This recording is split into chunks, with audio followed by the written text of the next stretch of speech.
lal puan ro pui chu Atloma ripang par moi te po asoi te kandam lai ni po hi alo la tange ya masela duom hi swakane par moi lalli swakane katana par satwaram moya she oma po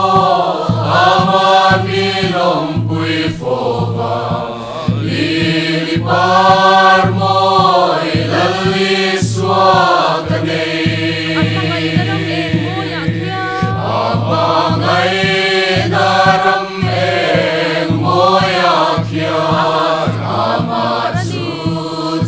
Tuan var berani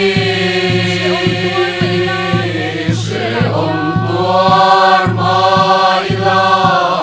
emi ko velanya arama tuan minla shwai don si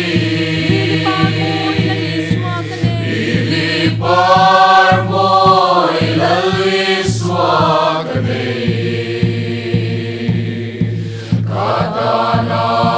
par satuan rammoya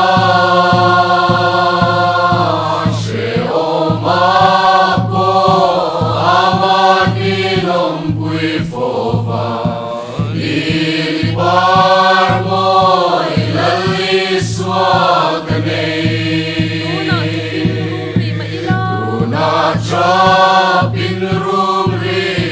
maila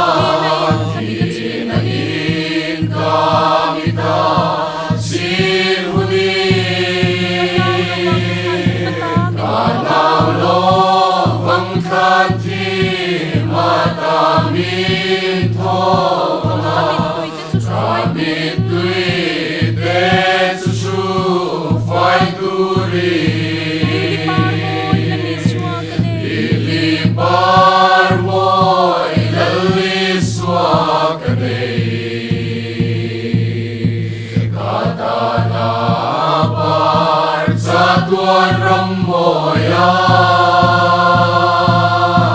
she oma po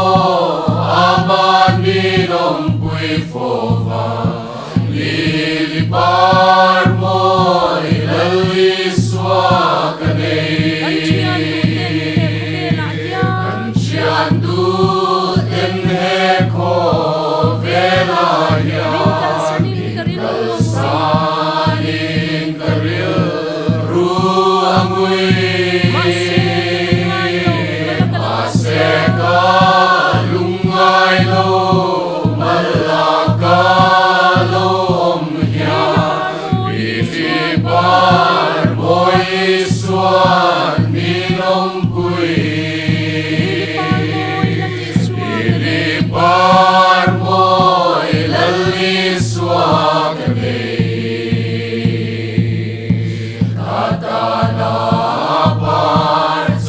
Tuan rammoya